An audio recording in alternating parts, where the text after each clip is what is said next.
And thank you very much for having me today. This is a very special time of year, of course, but it's also a special time to read this poem.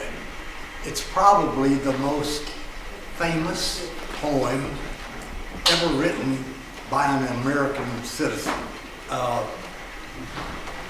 It is the poem, "'Twas the Night Before Christmas." And it was written by Clement Clark Moore, who was born in 1779. He died in 1863.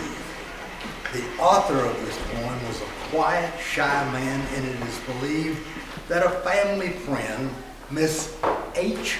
Butler, sent a copy of the poem to the New York Sentinel, who published the poem for the first time on December 23rd, 1823. The poem was an immediate success. And until the time of its publication, St. Nicholas had never been associated with a sleigh or reindeer. The tradition of reading "'Twas the Night Before Christmas" poem on Christmas Eve is now worldwide. 'Twas the night before Christmas when all through the house not a creature was stirring, not even a mouse.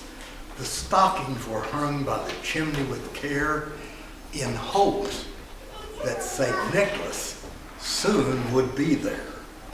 The children were nestled all snug in their beds while visions of sugar plums danced in their heads. And Mama in her kerchief and I in my cap had just settled our brains for a long winter's nap. When out on the lawn there arose such a clatter, I sprang from the bed to see what was the matter. Away to the window I flew like a flash, tore open the shutters, and threw up the sash.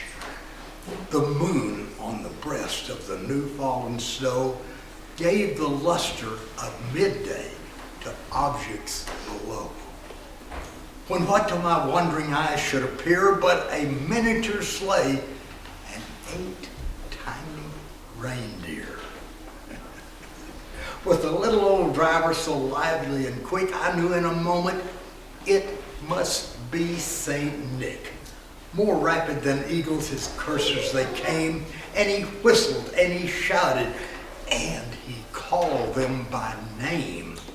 Now Dasher, now Dancer, now Prancer and Vixen, on Comet, on Cupid, on Donner and Blitzen, to the top of the porch, to the top of the wall. Now dash away, dash away, dash away all. As dry leaves that before the wild hurricane fly, when they meet with an obstacle, mount to the sky.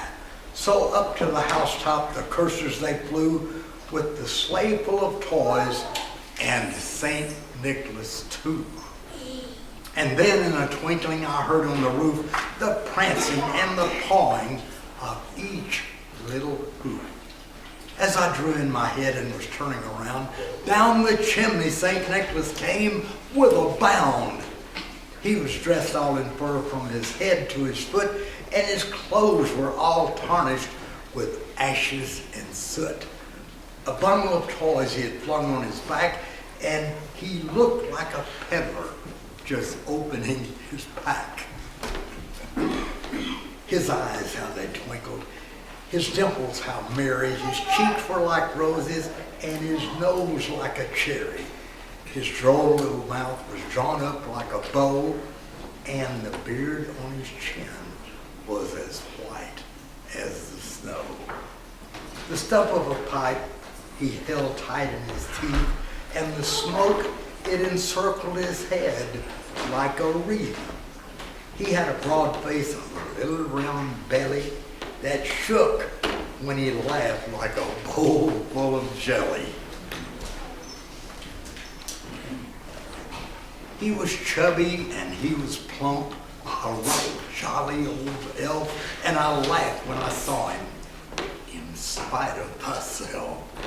A wink of his eye and a twist of his head soon gave me to know I had nothing to dread. He spoke not a word, but went straight to his work and filled all the stockings. Then he turned with a jerk, and laying his finger aside of his nose and giving a nod, up the chimney he rose.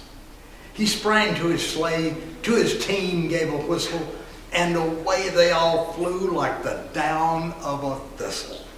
But I heard him exclaim ere he drove out of sight, "Merry, Merry Christmas to all, and to all a good night."